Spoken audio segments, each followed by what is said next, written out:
So here is the December 2016 update for my Nexus 7 install and my BMW E46. So first off, if you haven't seen my first video about this, be sure to go check that out to get some more background on how I actually did all this. So this is just purely going to be pretty much a little update video. First off, I've changed a few things now. I've actually got it hardwired in.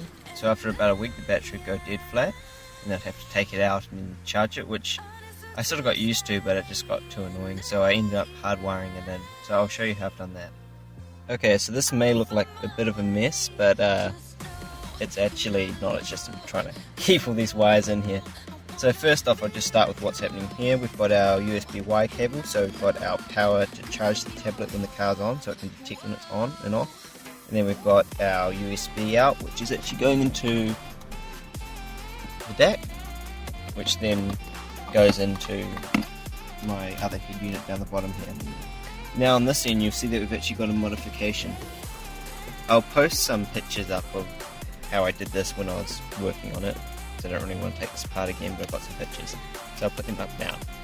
So as you can see, I've got this sort of USB charger, car charger thing here, which is permanently plugged in, and then we've got this other one which only turns on when the ignition's on in the car. So if I turn my ignition off, it turns off, but the permanent one's still plugged in.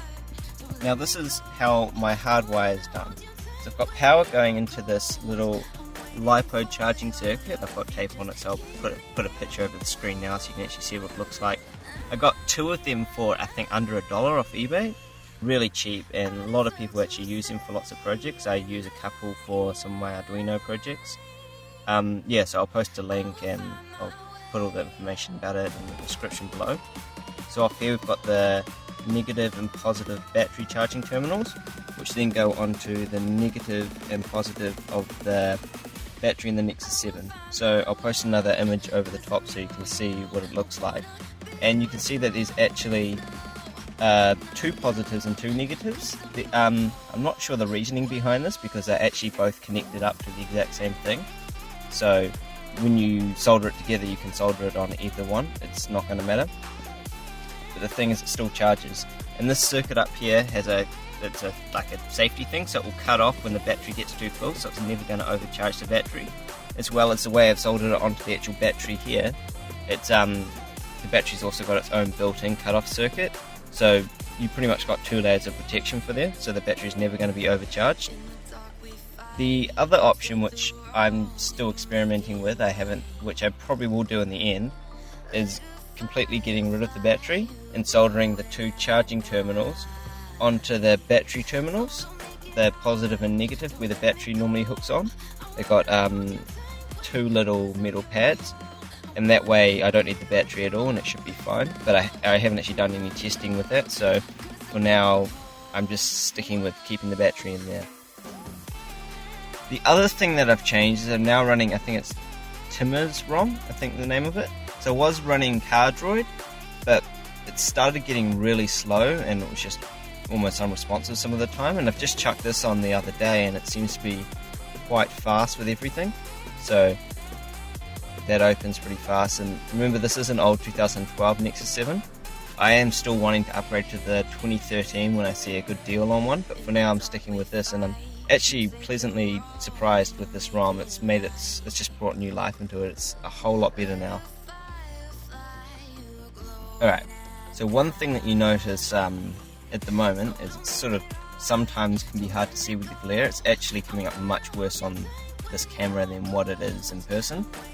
So, and the other problem is when I have my glasses and I put them on, you can see you can't see the screen. If you tilt them 90 degrees, then you can see it. It's the way the polarization works with the screen and the polarization of these glasses. So a way you can fix that is actually putting on a screen protector. So what I've done is I've ordered a matte screen protector which actually stops this so you can still see the screen. So that should come in the next few days, as well as you won't get any reflections on the screen as it sort of disperses all the light. so it will be a whole lot easier to see in the car, even though in person it's actually not too bad. It's only when I'm wearing my glasses that I can't actually see the screen, so I have to tilt my head sideways.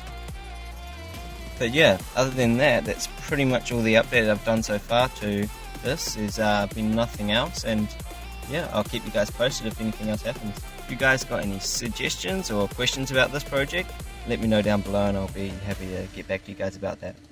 See ya.